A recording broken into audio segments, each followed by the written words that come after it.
Olá a todos, bem-vindos aí ao terceiro podcast sobre liderança, comportamento e mundo virtual.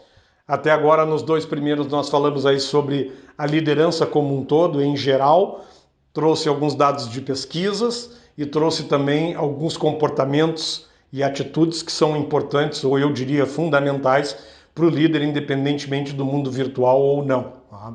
E para quem ouviu o último podcast, eu fechei aí com algumas áreas que para mim são importantíssimas para qualquer ser humano, mas para o líder também, que foram o respeito, a humildade, a vulnerabilidade, a capacidade ou habilidade de ajudar genuinamente e, por fim, a preocupação com o outro, que a gente chamou de senso de comunidade, que é o estar interagindo, sempre preocupado com o outro.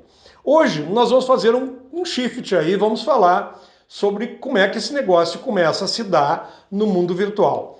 Eu queria começar a gente convidando vocês para pensarem comigo, porque todo mundo fala em virtual, agora o mundo vai ser totalmente virtual, aí daqui a pouco a gente fala em remoto, daqui a pouco a gente fala em home office. Então vamos separar aí algumas coisas, né? Primeiro, o aspecto do remoto. Eu conversando com o Thiago Petreca, que é um dos facilitadores do Senex, ele levantou uma questão bem importante, né? Nós sempre fomos remotos a alguma coisa. Mesmo quando a gente estava puramente no presencial, a gente era remoto. Quando eu estava no trabalho, eu era remoto à minha casa. Quando eu estava na minha casa, eu era remoto ao trabalho. Então, o trabalho remoto, ele trata do trabalho que eu faço longe de alguma coisa.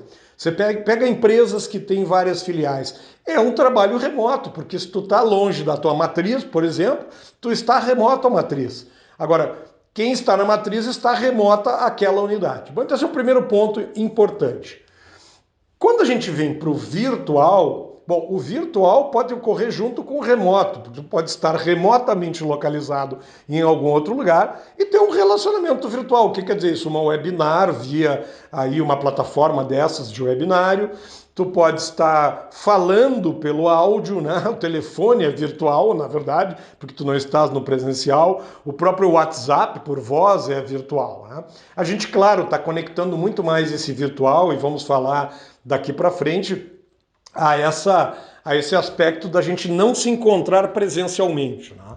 E tem o home office, que já não é nada novo, mas que acelerou aí em função da pandemia que iniciou em março de 2020, que é o trabalho de casa, né? Que é tu trabalhares de dentro da tua casa. O nome home office vem para isso, trabalho de casa, né? Que a gente brinca muito aí, que muita gente é family office, né? Porque todas as pessoas estão home office, então é a família que está trabalhando de casa. Mas o home office também é usado para aquele trabalho que não é realizado de dentro do escritório.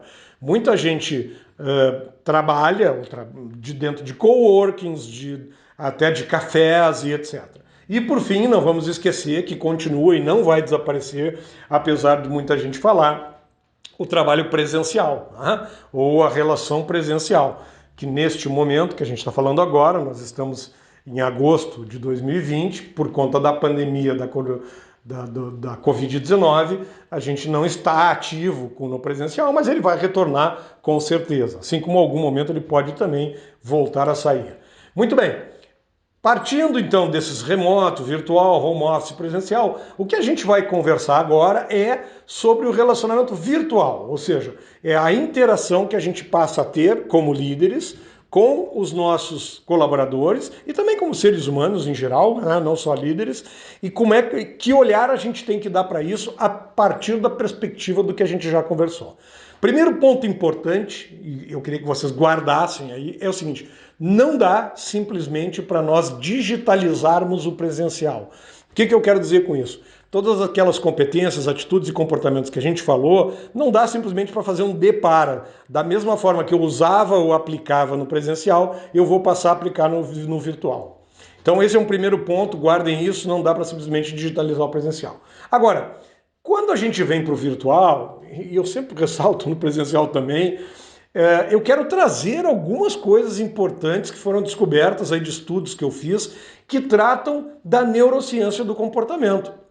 Vocês sabem que a neurociência é uma ciência que não é nova, apesar de muita gente dizer, olha, tem uma ciência nova aí, que é estudo do cérebro, ela não é nova, ela é muito antiga, mas as descobertas da neurociência são muito recentes. Então a gente precisa, quando a gente faz esse shift para o virtual, a gente precisa entender algumas coisas importantes e também, vamos dizer assim, aprender o que está sendo descoberto aí nesse mundo da neurociência do comportamento. Então eu vou compartilhar algumas coisas com vocês. Essa é uma área que está cada vez avançando mais, descobrindo mais coisas, mas a gente não consegue hoje ter uma informação consolidada do mundo virtual, né? Se vocês procurarem um livro que fala sobre o mundo virtual e tal, não tem nada ainda sobre isso. O que tem são teses científicas, são estudos de doutorado, estudos científicos aí no mundo inteiro, principalmente Estados Unidos e Europa, tem muita coisa no Brasil, que podem nos ajudar a navegar nesse mundo virtual. Bom, vamos lá. A UCLA, ou UCLA, fez um estudo do hipocampo nos cérebros, porque o cérebro é uma área que é diretamente envolvida com Alzheimer, com infarto, desculpa, o cérebro não, o hipocampo no cérebro, né? É envolvida com Alzheimer, com infarto, com depressão, com esquizofrenia, com epilepsia.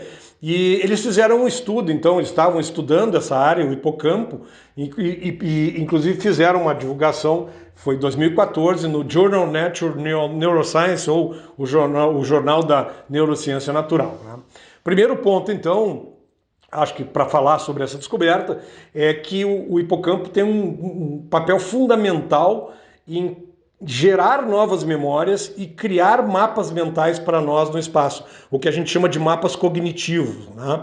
Então, quando a gente entra numa sala, por exemplo, o cérebro automaticamente ele computa distâncias entre os objetos, ele sente o cheiro, ele ouve os sons, e todo esse mapa cognitivo, esse mapa mental, ajuda ele, então, através do hipocampo, a criar essas novas memórias, né? Para fazer esse teste, para testar se o hipocampo podia lidar, vamos dizer assim, com mapas espaciais, não mapas daí físicos, né? Ou seja, não com a sala física, os cientistas da UCLA e estudantes, eles fizeram uma análise com ratos, né? Pegaram ratinhos, porque não pode ser feito esse tipo de estudo ainda em ser humano, e eles analisaram como é que o rato ele reagia num ambiente virtual, né?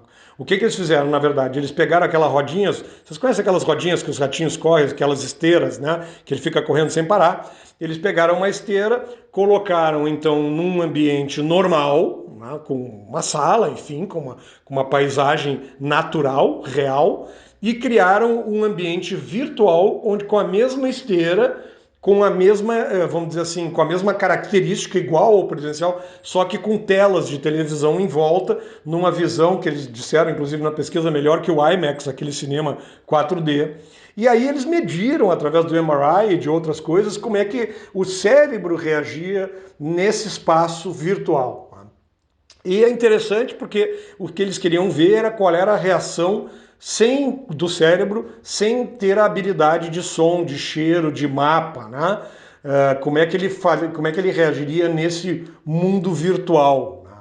Então eles mediram no presencial e no mundo virtual. Bom, o primeiro resultado é que o padrão neural, a ação neural do hipocampo, ela é totalmente diferente quando a gente está no mundo, ou quando os ratinhos, né, no caso, estavam no mundo virtual e no mundo real.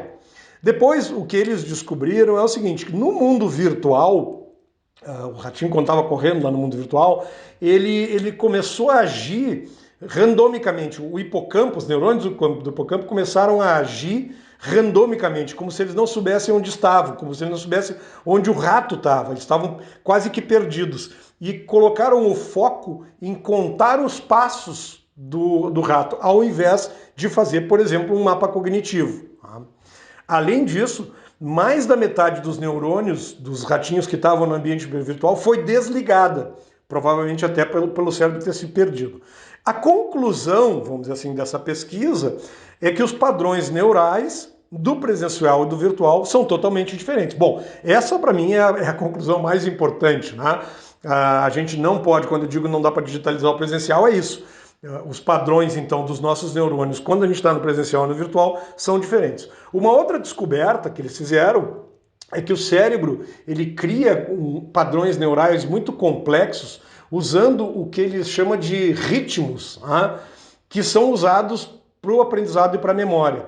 A gente não consegue enxergar isso, os neurocientistas dizendo que é quase impossível e inimaginável como é que a gente identifica, mas o cérebro cria esses padrões complexos através de duas coisas, ritmo e intensidade.